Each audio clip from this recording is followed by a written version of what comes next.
আকাশে তারা থাকুক আর নাই থাকুক, সন্ধ্যা নামলে নীল আলোয় তারাগুলো জ্বলজ্বল করে সাগরের জলে। তীরে আছড়ে পড়ে নীলরঙা জ্বলন্ত ঢেউ। সব মিলিয়ে এক অভূতপূর্ব দৃশ্য। মালদ্বীপের ছোট্ট একটি দ্বীপ ভাদু আইল্যান্ড।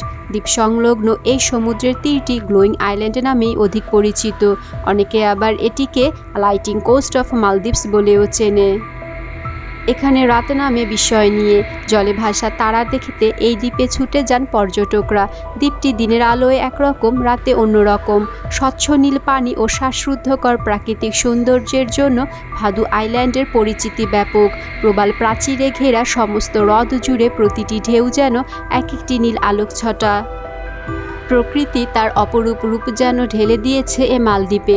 বিশাল সমুদ্র, নীল আকাশ আর প্রবাল দ্বীপ। ভাদু আইল্যান্ড সেসব দ্বীপের মধ্যে অন্যতম। এখানে স্থানীয় ও প্রবাসী মিলিয়ে প্রায় 550 লোকের বাস।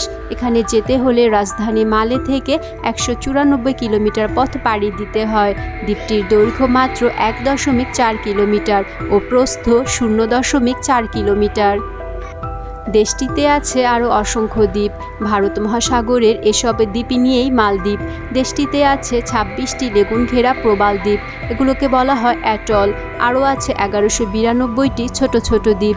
এগুলোর মধ্যে মাত্র 200টি দ্বীপে মানুষের বসতি আছে, বাকিগুলো বসবাসযোগ্য নয়।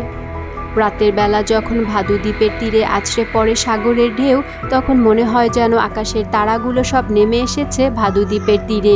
সৈকতে যেন ঐশ্বরিক তারাবাতি জ্বালিয়ে দিয়েছে কেউ। প্রকৃতি সৈকতকে সাজিয়ে দিয়েছে লক্ষ তারায়। মিটিমিটি নীল আলোয় তাক লাগানো এক বিস্ময়কর সুন্দর এই ভাদু দ্বীপ। এই উজ্জ্বল নীল আলো আর কিছু নয়, এক ধরনের সামুদ্রিক ফাইটোপ্লাঙ্কটনের। এই ফাইটোপ্লাঙ্কটনের নাম ডিনোফ্লাজেলেট। ডিনোফ্লাজেলেট এক প্রকার শৈবাল, যা দিনের বেলা সূর্যের আলো শোষণ করে এবং রাতে শরীরে অবস্থিত এক প্রকার এনজাইম লুসিফারেস অক্সিজেনের সাথে বিক্রিয়া করে লুসিফেরিন নামক প্রোটিন তৈরি করে, যা নীল রঙের আলোতে পরিণত হয়। এরা বায়োলুমিনেসেন্ট এলগি নামে পরিচিত। জোনাকি, জেলিফিশের মতো অনেক জীবেরই আছে আলো তৈরি করার ক্ষমতা। জীবের আলো তৈরি করার এই ক্ষমতাকে বলে বায়োলুমিনেসেন্স। সাধারণত নিজেদের আত্মরক্ষা, শিকার ধরা, আক্রমণকারী প্রাণীকে বিভ্রান্ত করার জন্য এসব ফাইটোপ্লাঙ্কটন আলো বিচ্ছুরণ করে। ধারণা করা হয় 80% বায়োলুমিনেসেন্ট জীবের খোঁজ গভীর সমুদ্রে, যেখানে দিন বা রাত কখনোই সূর্যের আলো গিয়ে পৌঁছায় না।